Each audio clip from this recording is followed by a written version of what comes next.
Bonjour chers internautes, et je suis ravie de vous retrouver à nouveau pour que nous puissions continuer l'exploration de la Bible comme nous avons l'habitude de le faire ensemble. Donc, j'accueille avec moi deux pasteurs que vous connaissez, qui sont familiers avec nous. C'est donc le pasteur Raph Chichern. Bonjour Raph. Bonjour. Et le pasteur Jean-Jacques Chaffegrac. Bonjour Jean-Jacques. Bonjour. Je vous accueille avec joie. J'espère que nous pourrons essayer donc de voir dans travers toutes ces lois qui régissaient la société dans la Palestine à l'époque de Jésus. Nous allons essayer de voir clair un petit peu dans tout cela. Mais avant, nous allons prier. Est-ce que je peux vous inviter, Raph, peut-être à prier?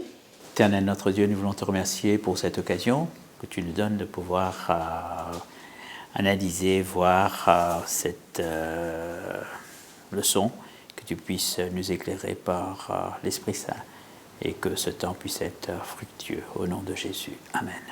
Amen. Alors, messieurs, j'aurais bien aimé, si vous voulez, cher pasteur, que nous puissions parler un peu des différentes lois auxquelles Jésus était confronté dans la Palestine de l'époque. Qui veut dire quelque chose? C'est vrai qu'il faut qu'on se rappelle que la Palestine, à l'époque de Jésus, est une province romaine. Donc il y a plusieurs strates, plusieurs lieux de pouvoir.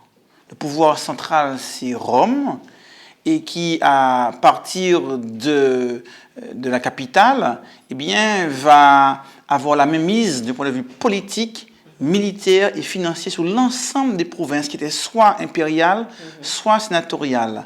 Et à la tête de ces provinces, il y avait quelquefois des gouverneurs, mais il pouvait y avoir aussi des hommes qui recevaient le titre de roi. On voit que la Palestine, eh bien, avait reçu un statut particulier parce qu'elle était gérée par un roi sous l'autorité romaine. Qui était donc Hérode le Grand. Hein? On voit également qu'il y avait à Palestine une administration plus locale, aux mains donc des responsables juifs. Nous savons qu'il y avait donc le Sanhédrin, avec le grand prêtre qui était à la tête de ce grand conseil de 70 personnes, qui aussi légiférait, administrait, et s'en référait au roi, qui lui s'en référait à l'empereur. Donc, à chacune de ces strates, il y avait différentes lois, différentes ordonnances. D'ailleurs, on voit que Jésus a été plusieurs fois confronté à l'une ou l'autre de ces lois. Et on voit que les lois qui reviennent le plus souvent sont les lois fiscales. Rien n'a changé sous le soleil. Oui, et puis, c'est vrai que tant que l'argent rentrait au niveau de Rome, que tout était OK, que la société était calme, il n'y avait pas de souci. Il en est de même pour l'administration juive locale. Puisqu'il faut savoir qu'il y avait tout un système pour recueillir, pour percevoir des impôts au niveau local. Maintenant, lorsqu'on était juif à l'époque, eh bien, quelles étaient les lois qui étaient les plus importantes à leurs yeux, évidemment? C'était les lois mosaïques. D'accord. Et lorsqu'on lit l'Ancien Testament, à plusieurs niveaux. Et lorsqu'on lit l'Ancien Testament, on voit un champ sémantique très large là-dessus. On parle de règles, d'ordonnances, de prescriptions, de commandements, de lois liées à l'alimentation, liées donc au transfert de biens, liées donc à l'éthique, à la moralité, au comportement. Mais il est évident pour chacun que de toutes ces lois, celle qui ressortait comme étant une importance plus grande que les autres, c'était les fameuses 10 paroles ou 10 commandements. 10 commandements. Alors, avant d'en venir, j'aimerais que nous revenions un petit peu sur quelques exemples de lois civiles auxquelles Jésus a pu être confronté. Est-ce que, Ralph, tu pourrais nous dire quelque chose? Les impôts. Entre autres, les impôts. Il y a encore autre chose. Quoi d'autre encore? Les lois concernant la crucifixion. Il a été crucifié sous la loi romaine parce que les Juifs, c'était la lapidation. Oui, effectivement. Il y a aussi... Et puis après aussi ses parents qui devaient se déplacer pour le recensement. Voilà, il y avait le recensement. Il y avait aussi le divorce. Le divorce, ainsi de suite. suite. On peut peut-être prendre un texte ou deux dans Matthieu 19, verset 7, si vous voulez, qui évoque... l'une de ces lois, une application de ces lois. Pourquoi donc, lui dit-il, Moïse a-t-il prescrit de donner à la femme une lettre de divorce et de la répudier? Il leur répondit, c'est à cause de la dureté de votre cœur que Moïse a permis de répudier vos femmes. Au commencement, il n'en était pas ainsi. Donc, au commencement, il n'était pas ainsi. Qu'est-ce qui a changé depuis? On pourrait se dire, comment se fait-il que maintenant il autorise? Est-ce que Dieu l'avait autorisé au départ?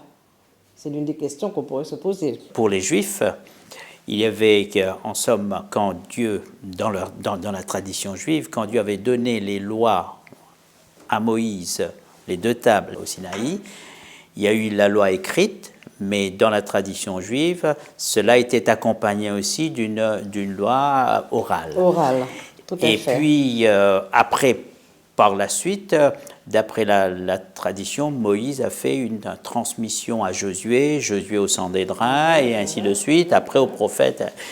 Et cette loi orale a été perpétuée, en somme, de génération en génération. Et le peuple a donné après, en somme, les mêmes valeurs à cette loi orale et la loi écrite. Et après, ça c'est par oubli ou par tradition, la tradition après a pris le dessus sur la loi écrite. En somme, c'était dans le but premier, c'était de protéger les 10 paroles. Surtout mais après il y a eu une déviation. Alors maintenant, on connaît quelque chose de similaire dans la loi française, si on veut prendre cet exemple. Le Parlement vote une loi, mais elle n'est pas applicable. Il vote le principe de la loi. Mais après, il faut qu'il y ait des décrets d'application afin de savoir comment mettre en œuvre la loi ou le principe de la loi qui a été voté. Je vais l'illustrer avec un exemple biblique. Les 10 paroles nous parlent du sabbat, l'observation du sabbat. Mais une fois que ce principe d'observer le sabbat a été énoncé, comment le vivre concrètement. Et c'est là que la tradition orale va prendre toute son ampleur et on va donc développer et multiplier les décrets d'application, les règlements qui vont aider à savoir comment observer le sabbat. On ne pouvait pas cracher le jour du sabbat. Chapitres, il y avait tout un document, 29 chapitres concernant le... J'ai envie que nous puissions dire un petit mot sur la loi cérémonielle qui, avec le temps, a appris à dévier et a pris une importance différente que celle pour laquelle elle était là. Elle était censée instruire, elle était censée diriger le regard vers le type, en fait. C'est le quatrième, le cinquième volet des 6, en somme, en principe. Et c'était sur tout ce qui est sacrifice, les rituels, tout ce qui était lié au temple. Comment ne pas profaner le temple? Qu'est-ce qu'on doit faire pour ne pas profaner? Et là, il y avait ce que Moïse avait dit, ce que Dieu avait écrit dans ce que nous appelons la Torah, les 5 livres. Mais autour, il y a eu beaucoup de choses ajoutées par la suite pour justement préserver. Mais dans le souci de préserver après, comme dit Winston Churchill, si vous mettez 10 000 préceptes, vous affaiblissez la loi. Tout à fait, tout à fait. J'aimerais que nous parlions un petit peu des lois rabbiniques. Qu'est-ce qu'on peut dire sur les lois rabbiniques auxquelles Jésus a été confronté? Il faut qu'on se remette dans le contexte. Nous sommes dans une société, dans une époque où tout le monde ne savait pas lire et écrire. Le savoir était quelque chose qui était entre les mains de quelques hommes qui avaient appris à lire, à écrire et qui avaient des élèves auxquels ils enseignaient ou transmettaient leur savoir. Donc à partir de là, on va voir que la société juive va développer très rapidement. Donc, une tradition orale très puissante. Une tradition orale avec des mouvements religieux à la tête desquels on trouvera pharisiens, sadducéens, etc. Les Esséniens même aussi. Tout à fait, qui vont donc avoir pour fonction et de pouvoir transmettre cet enseignement, notamment les sadducéens et les pharisiens. En tête de liste, on va quand même trouver les pharisiens parce que c'est eux qui étaient donc moteurs lorsqu'il s'agissait de recopier la parole de Dieu, de la préserver, de l'enseigner. Et toutes les synagogues, tout à fait, toutes les synagogues étaient d'abord des lieux d'enseignement, de transmission de la parole. Avec les lois rabbiniques, il n'y a pas eu un glissement, une interprétation peut-être exagérée. Dans les lois rabbiniques, on trouve 2 parties. La partie qui traite purement du Talmud, et il y a cette deuxième partie qui est la Mishnah, je crois, et qui est basée sur, semble-t-il, une interprétation exagérée de Exode 24, verset 12, que je vous invite à prendre avec moi. L'Éternel dit à Moïse, « Monte vers moi sur la montagne et reste là. Je te donnerai les tables de pierre, la loi et les ordonnances que j'ai écrites pour leur instruction. » Le mot « les ordonnances » a rapport avec la tradition orale. Et c'est là-dessus qu'est basé justement que sont basées les lois rabbiniques. Ils disent qu'il y a eu cette partie écrite de Dieu et toute cette partie, les ordonnances, ont été des ordonnances orales. Et donc, c'est pour ça que la tradition orale donc, a perduré et a continué. Et après, ils ont édicté des lois. D'ailleurs, tradition orale qu'on distingue en deux groupes quand même, En les deux Alakad, groupes, voilà. Agada, et c'est vrai que ce n'est que très tardivement que tout cela sera vraiment mis par écrit. On va voir que ce n'est pas vraiment le 2e siècle, 3e siècle, après Jésus-Christ, qu'on mettra tout cela vraiment par écrit avec les traditions, hein, notamment le Talmud de Babylone et d'autres Talmuds qui sont écrits pour essayer de fixer tout cet enseignement qui jusque-là était transmis oralement. Comment comprendre que cette tradition orale, qui deviendra par la suite, qui va prendre la forme de 613 commandements, qui est expliqué d'ailleurs en disant 365 tu ne feras pas, qui se trouve dans la loi mosaïque, et 248 tu feras. Donc ensemble, l'addition de ces deux chiffres donc, donne le chiffre de 613. Alors comment peut-on comprendre que ces 613 commandements puissent prendre le dessus sur la Torah? Nous voyons cela dans n'importe quelle religion. Dans la chrétienté aussi, il y a eu les traditions des pères, et puis après, il y a qui a toujours existé, passé de génération en génération. Au début, c'est anathème tous ceux qui ne pensent pas comme, et puis après, ça devient ainsi par l'Éternel. Aujourd'hui, il y a beaucoup de traditions acceptées dans n'importe quelle religion. Oui, oui. Et même dans n'importe quel domaine. N'importe quel domaine. Il y a voilà. où cette loi orale, pour un juif, ça avait les mêmes valeurs, mais aujourd'hui aussi, même valeur que la loi écrite. Ils n'avaient pas toujours conscience de supplanter une loi par une autre. Et enfin, ils ne le faisaient pas volontairement, délibérément en tout cas. Pour eux, cette loi orale ne faisait que conforter, interpréter, rendre plus concret la loi écrite. C'était dans le souci de préserver justement. Contre les cultures. Contre les Entre cultures. autres, la culture hellénique. Oui, pour qu'il n'y ait pas vraiment de déviation. Voilà. Et puis après, c'était pour renforcer une interprétation de tel et tel rabbin. Oui, voilà. Et puis après, ça passe comme parole d'évangile. Voilà. Tout à fait. Et malheureusement, nous avons vu que Jésus a été malmené parce qu'il n'adhérait pas du tout à l'importance qu'avait pris la tradition orale, et cette tradition par rapport à la vraie parole de Dieu. Et lui, il était venu comme pour dépouiller tout ça, en quelque sorte. Jésus a été très prudent. De toute façon, nous ne voulons pas rentrer... Parce qu'il a observé une bonne partie de ces lois. Oui, nous ne voulons pas rentrer dans les détails, mais nous tous, nous partageons ces textes qui nous disent « n'a pas péché ». Hein, et Paul développe très bien cela. Donc, s'il n'a pas péché, le péché étant la transgression de la loi, il n'a pas péché contre les lois de Dieu. Ça, c'est sûr, même s'il y a des textes qu'on nous explique Jésus guérissait le jour du sabbat. Justement, il montrait que tout l'amour de Dieu. Et ces 613 lois et autres, que ce soit Talmud ou ailleurs, montrait une certaine dureté de la pratique. De la pratique que la lettre passe avant l'humain, ainsi de suite. Et la réaction de Jésus, c'est montrer ce Dieu d'amour. Voilà. Et c'est de faire le contraire, de placer l'homme au cœur de la loi. Et pas le contraire. D'ailleurs, quand nous voyons, quand Jésus s'adresse à la foule, il va dire... il faut faire ce que demandent les rabbins, écouter ce que disent les rabbins, mais ne pas faire comme ce qu'ils font. On aura l'occasion de revenir sur ce texte-là. Et on va voir que Jésus va dire qu'il n'est pas venu abolir la loi, les prophètes, mais accomplir. Cela veut dire qu'il voulait jeter une nouvelle lumière, abolir la loi sous un autre angle. Il voulait donner une nouvelle perspective à la manière de comprendre et de vivre la loi. J'aimerais que nous parlions, si vous voulez bien maintenant, un petit peu de cette fameuse loi. La loi de Dieu, les 10 commandements. Alors Jésus, effectivement, va venir jeter une nouvelle lumière à juste raison.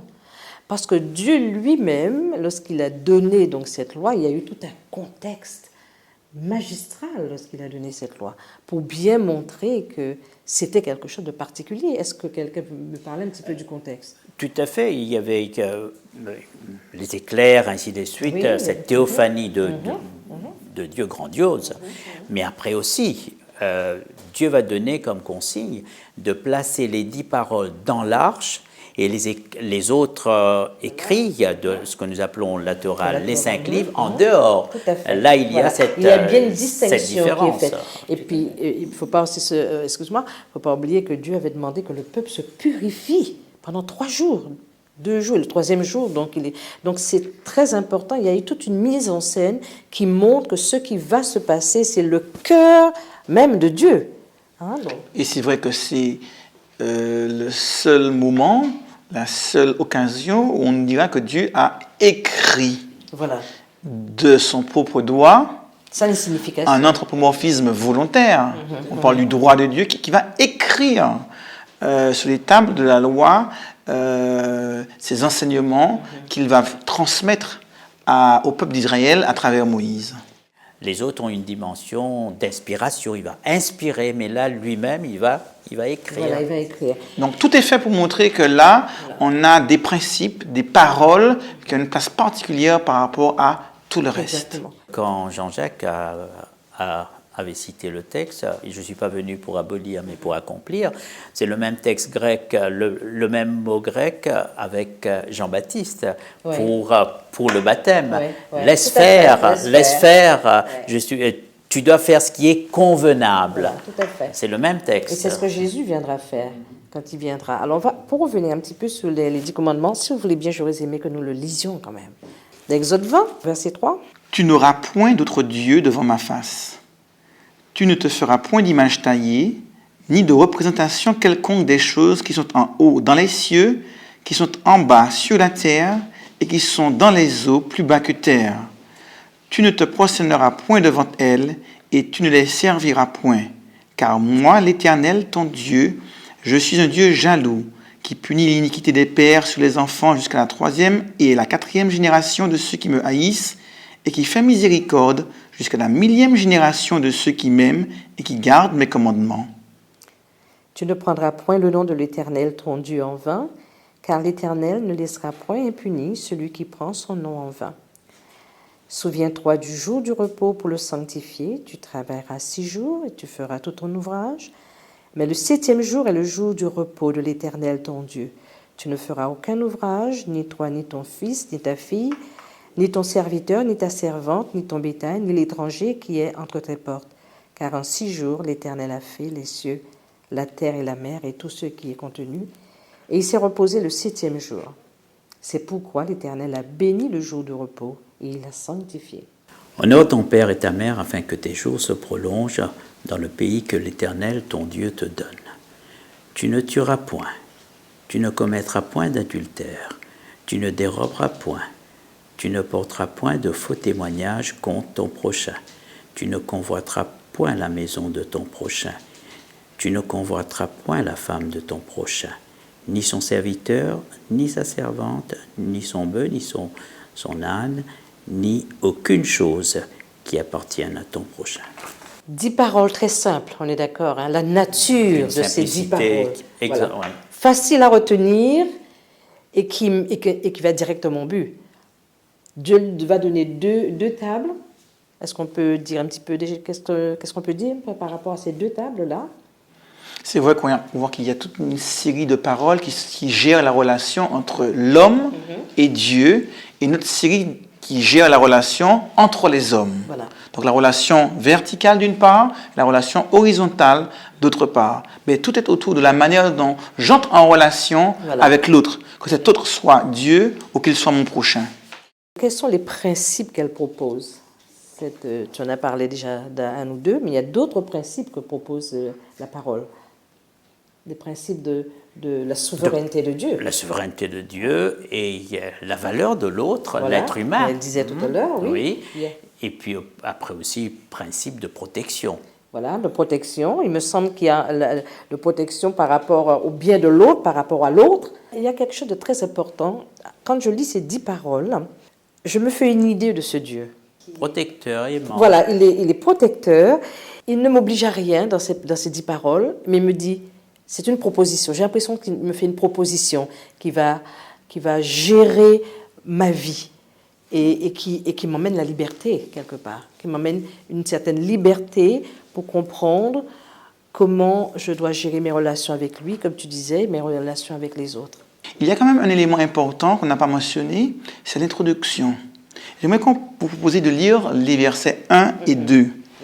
Alors Dieu prononça toutes ces paroles en disant « Je suis l'Éternel ton Dieu, qui t'ai fait sortir du pays d'Égypte, de la maison de la servitude. » Dieu a plusieurs manières de se présenter. Quelquefois, il dit « Je suis le Dieu de tes pères » ou « Je suis le Dieu d'Abraham, d'Isaac et de Jacob ». Là, « Je suis le Dieu qui t'ai fait sortir d'Égypte, de la maison de servitude ». Autrement dit, je suis le Dieu libérateur. Tout à fait, c'est dans ce Donc, sens-là. cette introduction est très importante parce qu'elle nous montre que ce qui suit n'a pas pour but d'enfermer l'homme. Souvent, on entrevoit les commandements comme un manque de liberté. Ah, je ne peux pas mentir, je ne peux pas tuer, je ne peux pas voler, je ne peux pas faire ceci. Ce sont des contraintes qui m'emprisonnent. Et là, Dieu dit, ce qui suit a pour but de te libérer. C'est en tant que Dieu libérateur que je m'adresse à toi.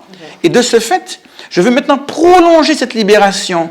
Tu as été libéré physiquement de l'esclavage d'Égypte. Maintenant, je veux te libérer moralement, spirituellement, relationnellement. Et je veux maintenant agir en ta faveur pour que cette liberté soit pleine, totale et entière. C'est la raison pour laquelle on n'a pas un impératif négatif. Il n'est pas dit « ne tue pas ». Voilà, tout à fait. Il a dit « tu ne tueras point ». Autrement dit, le cheminement que je te propose, si tu veux rentrer dans ce projet, je t'amènerai au stade où tu ne tueras point. Je t'amènerai au stade où tu ne mentiras point. Je vais cheminer avec toi, travailler en toi et avec toi pour que tu puisses pleinement t'épanouir et atteindre le stade où tu pourras vivre sans transgresser toutes ces choses. Voilà, et il y a une chose qui est très très intéressante, c'est que, comme tu dis, là on sent l'idée de cheminement, mais aussi c'est une base. C'est la base à partir de laquelle tu vas dresser des relations avec ton prochain. C'est un programme. Tu le respectes. C'est un programme de vie que Dieu fait et propose à l'homme. Tout à fait. C'est aussi une protection. Voilà. Une loi n'oblige pas quelqu'un de m'aimer, mais à partir de cette loi, il est obligé de me protéger. En tout cas, de tenir compte. De tenir compte, de ne pas faire.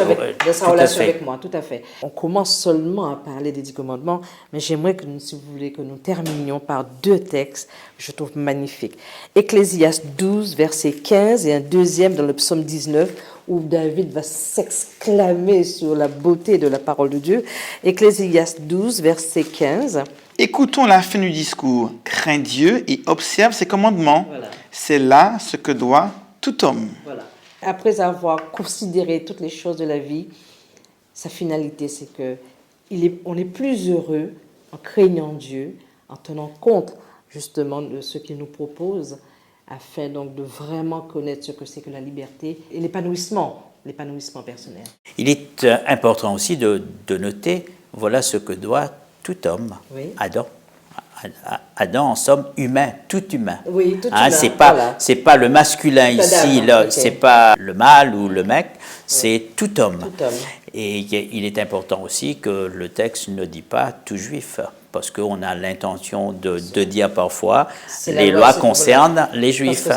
Voilà ce que doit tout homme. Universel. Absolument, l'universalité de cette loi. Et c'est ce qui fait sa grandeur, et c'est ce qui fait qu'elle est en dehors donc, des 600... Les considérations sectaires. Voilà. Dieu a pris le soin aussi, on a parlé de sa simplicité.